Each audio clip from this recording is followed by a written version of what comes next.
Lagi nyo pong i-check ang inyong page status kung ang gamit nyo po ay Facebook page or kung ang gamit nyo po ay Facebook profile, i-check nyo po ang profile status para malaman nyo kung healthy po ba ang inyong mga Facebook page or ang inyong Facebook profile. Ganito lang po mag-check ng ating mga page status or profile status ng ating Facebook. Punta lang tayo sa ating Facebook. Kung ang gamit nyo po ay Facebook page, ito po ang gawin nyo. Click nyo ang professional dashboard.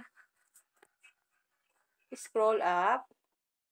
Click page recommendation. May makikita po kayo dyan na page status. Click natin ito. Ito nyo po makikita guys kung meron po kayong violation sa inyong Facebook page.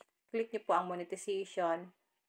Dito nyo po makikita kung may mga violation kayo sa inyong Facebook. Kung profile naman po ang gamit nyo, i-switch lang natin. Click natin ang 3 lines. Click professional dashboard.